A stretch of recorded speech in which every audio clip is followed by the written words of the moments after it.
up, YouTube? Welcome back. Wanted to give you an update on what's going on with the XDM Elite OSP 10mm in 4.5 inch. Well, I made a video on it. You guys might have seen it. A lot of you, I'm sure, have. A lot of you commented on it. A lot of you commented what you think I should do with it because I asked you. Well, I called Springfield and I talked to them about the grouping because we had terrible grouping. This was the shot card that they sent us, and then I had terrible grouping on top of that. So I called them. She had to talk to a tech, so she ended up emailing me back. The email I got back basically said, of course, guess, you can probably just guess the response. They've never heard of that before in one of their match barrels. So they wanted me to send the gun in. I'm not going to do that. I told you guys that I might trade it in.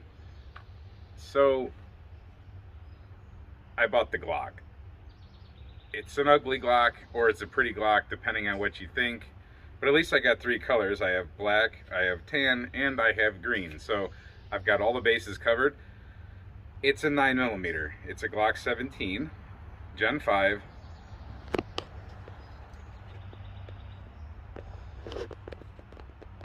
It's not an MOS or anything like that.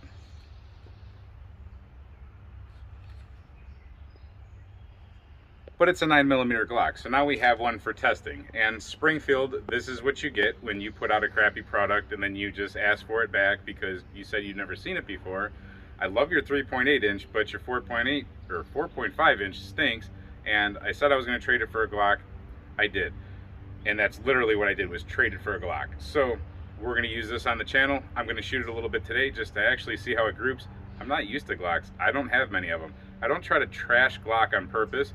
I just don't think that they innovate much. They don't come up with a whole lot. And I don't like the fact that they send their guns out with unsupported barrels, plastic sights, pretty grindy triggers. We're going to clear this one here. I'll show you the trigger on camera. This has never had a round in it, so trust me, it's clear. But go ahead and get close and listen or feel. I'll do it with my other hand.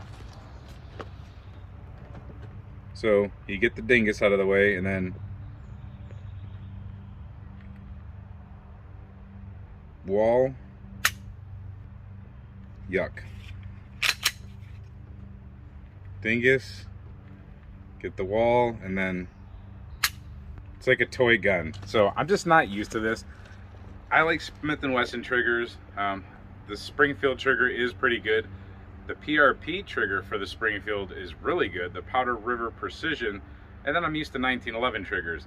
I'm used to mil-spec triggers in just about everything, so I am used to mil-spec AR triggers and 1911s, things like that, but I'm used to your regular factory handgun triggers and shotgun triggers, things like that. The only gun I've ever upgraded with a trigger is the Springfield XDM 10mm 3.8 inch. Other than that, I've never upgraded a trigger. I've shot them before, and they're cool, they're nice. It's really cool when you have a 1-pound trigger and you can breathe on it and nail a target out there 25 yards away. That's pretty sweet. 1911 triggers are just ultimately awesome triggers, but this is probably the worst polymer trigger I've felt other than Taurus's and High Points. Glock trigger, it is true, they just feel like crap. They're grindy, and I guess I've heard you have to wear them in a little bit. I've heard you change the sear spring. I don't know. I'll talk to a couple of my friends and I'll see what I'm actually going to do. I don't want to spend the money on putting an Apex in there, but we'll see about that. Anyway, we're going to get it on the range, and we're going to shoot it a couple times, put it on paper, maybe put it on steel, just see how it runs. Now, before I get lit up too bad, the reason I did what I did is because I just don't want to mess with that Springfield.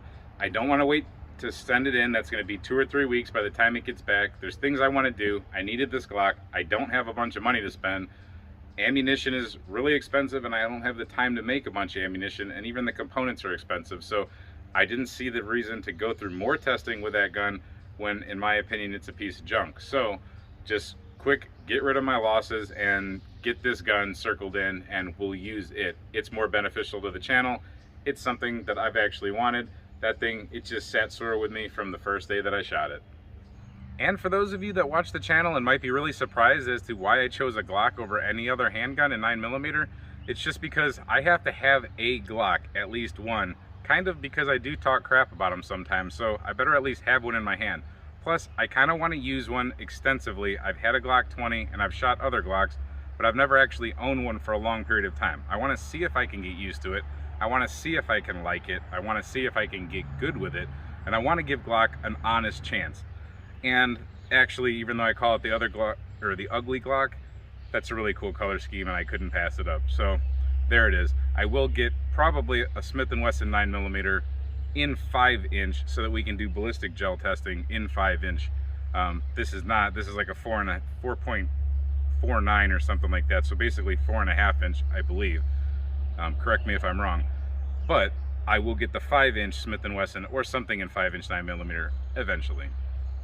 So a viewer not too long ago commented that my range looks a little bit off as far as the distances, and he's actually right. I forgot that I moved my backstop not too long ago when we fixed it, and I moved it just a little bit, so we're actually a little bit farther away than I thought we were. Right here we're at the 20-yard line, which means we're 60 feet off the target. I thought this was about 50 feet before, and I'll show you the other markings. So right here is 20 yards.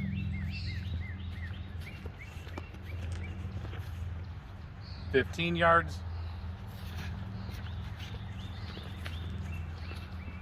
10 yards. So 30 feet, 45 feet,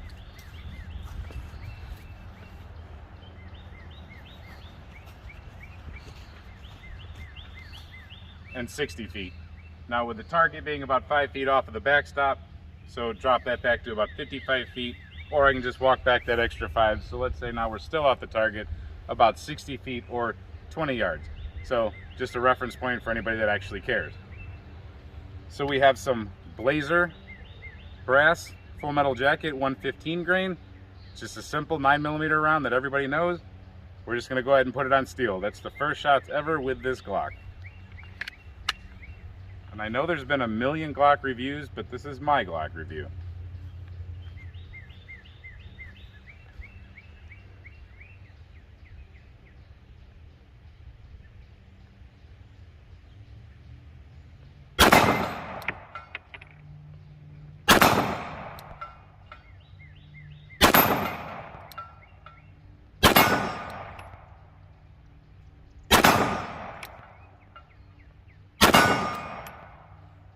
So not bad on steel.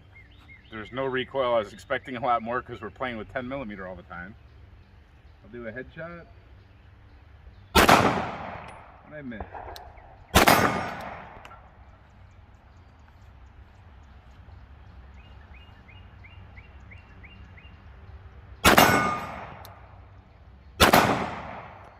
And I missed. Definitely not used to Glocks. That's all right. Let's put some on paper a little bit closer.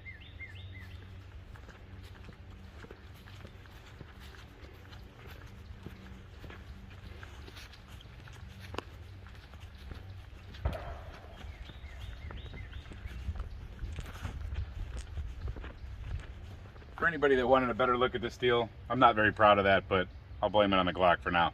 Now let's actually concentrate and try to put some on paper though. No blaming Glock now. All right, now I'm 10 yards away from that piece of paper up there with the black circle, so 30 feet.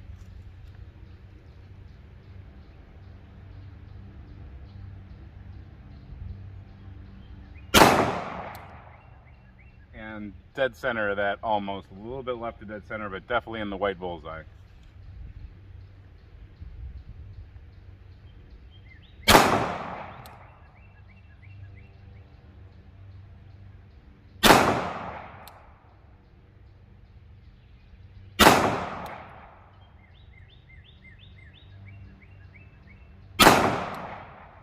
Let's go take a look.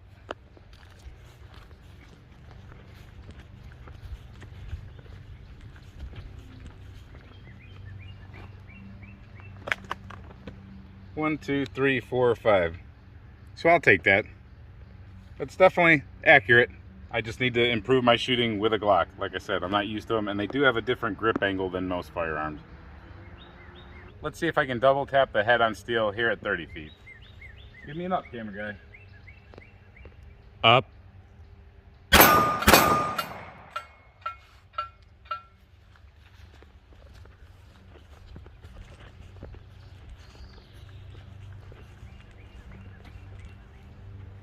So I think I would have removed both of his cheekbones. Good enough for me. All right, I have another 18 rounds loaded up. So the second magazine plus 1. We always go the full magazine plus 1. By the way, No shake in this one that I can hear of bullets in the magazine, so that's always good for walking around. We're 15 feet off the target. I'm just going to go ahead and let her rip because that's what everybody does with Glocks, I think, is they just let her rip. Actually, I just want to see how controllable a 9mm will be because I'm just not used to 9mm. I have a shield, but that's not a full size. So I'm just going to go a little bit quick. I don't know how quick, but we'll see.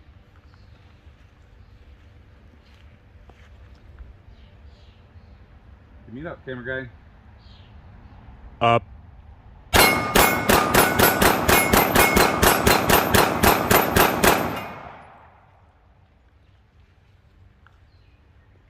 All right, let's look at that. I love to hear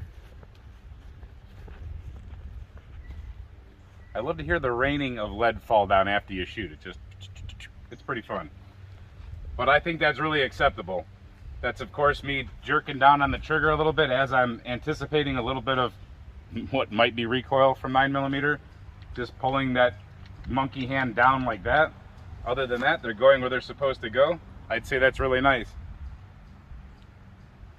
So camera guy wants to give it a go with the Glock. I don't know what he's gonna do. Let's see.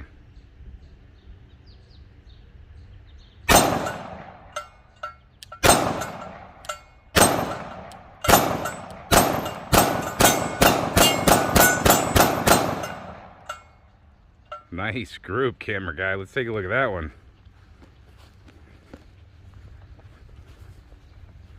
Wow, see, that's exactly what I'm talking about. That's a great group. Training, training, training, training. Nice job, camera guy.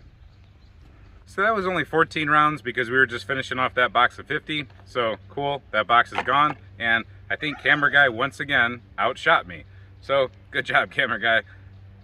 The Glock, what do you guys think? It's a good replacement in my opinion. That other one just wasn't working out. Now it's a completely different gun. That was a 4.5 inch 10mm. This is a 4.5 inch 9mm. Glock versus Springfield. But I think this was a good choice. I think this one will stick around. I've needed this gun for a while. I finally have it. So I guess I'm in the cool kids club now. If you like what we do here at The Turkey's Opinion, please hit subscribe, share the video, and hit like. Also, we're on Patreon if you want to directly support us there. Until next time, stay safe, have fun, and keep shooting. Even a Glock.